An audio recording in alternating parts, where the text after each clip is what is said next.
Hey everyone, welcome to the show. I'm your host Chetna, and for this episode we interviewed a bunch of students from top universities and asked them if there was one piece of advice they'd like to give to incoming freshmen or to international students, what that would be. And the advice came across the spectrum, from choosing colleges to fitting in and making friends to managing time, choosing credits, including resume and internship advice, and also fitness advice from a varsity football player. So enjoy the show.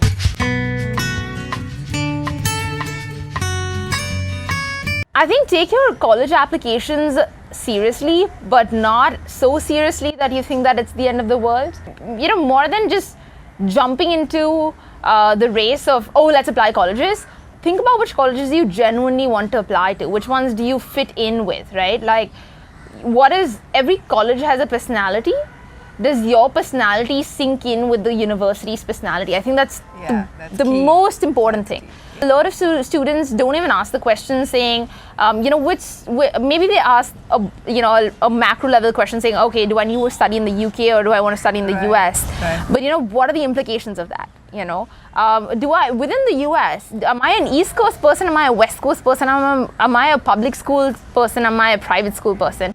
Yeah, I think everyone should look at as many schools as possible because it's really important to find what the best fit is for you. Some people think that it's the best ranking, so it might be the best school to go to, but that's not necessarily true. You might have to find the tailor-made program for you. When we select our universities, we're only looking at rankings. Yeah. And honestly, there's not a solid mechanism for you to decide how you're going to pick your uni. Yeah. So ultimately, I guess 80% of your decision boils down to number 1 versus number 5. Absolutely. But I highly recommend that that's not the only thing you look at, because where you're going to be living in for the next 3 or 4 years is a huge determinant of your quality of life, of the things that you do, of the experiences that you have.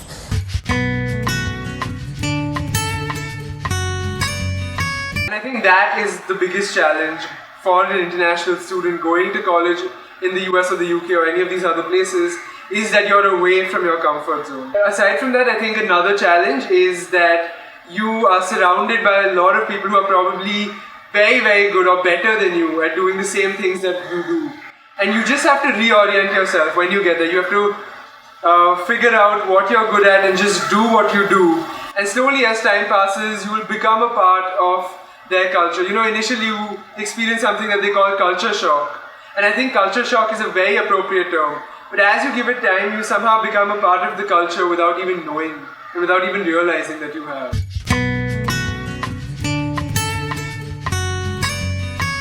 Work is very international, but you know how you just tend to stick to people you know better.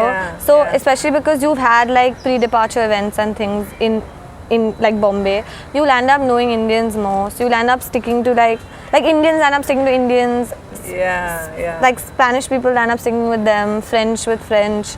British Indians with British Indians. Oh, okay. So there is sort of cliques. But one thing that I would advise anyone would be to work towards making sure you get a balance between your hall mates or your society or classmates versus your Indians. Oh, okay. Yeah. So balance it out. Yeah. Don't make just friends in the beginning from one area so that... Yeah, just because you're comfortable with them, don't end up only spending time with them. I'm not saying don't spend time. You need Indians. Yeah. They're home. And I still, I was I'll go there, I'll manage, don't worry and all. But I still did end up sticking only to Indians. Yeah. So I would just suggest having a balance.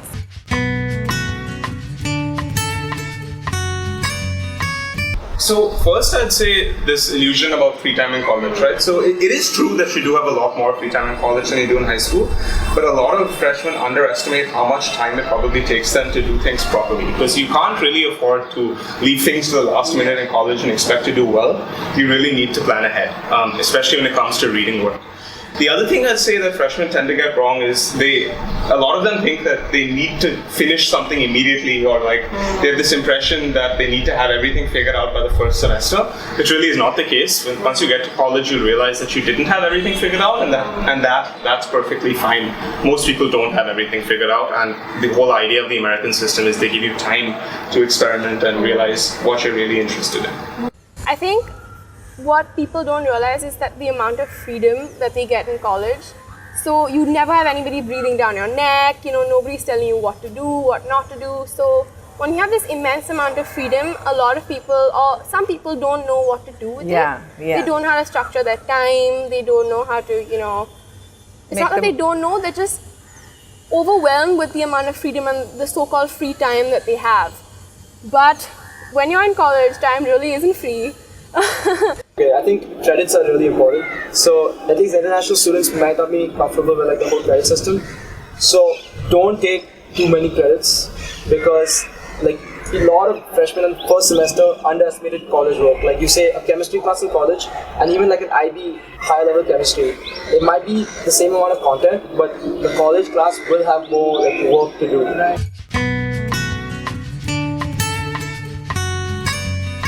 With an internship, I think it's very important to have your junior summer internship in New York or in the United States, but preferably in a company that you may see yourself working with, or in a field that you may see yourself working with. You should be very proactive in the fall of your junior year and looking around, connect with your career counselor, whatever it may be at your school. At NYU, it's called the Wasserman Center, and you should also go check in there, go for a few, even if you think your resume is perfect, it definitely isn't. So go in there, go in for a few resume checks. The United States, the US resume is very different from what you may see in India. They want it on one page, and there are many other different formatting issues they take very seriously.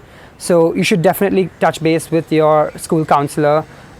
Everyone should do that, regardless of how confident you feel, and make sure you keep with the deadlines. I know many people who would have been perfect for a particular job but just missed the deadline, and then once you miss the deadline, they don't really care about it.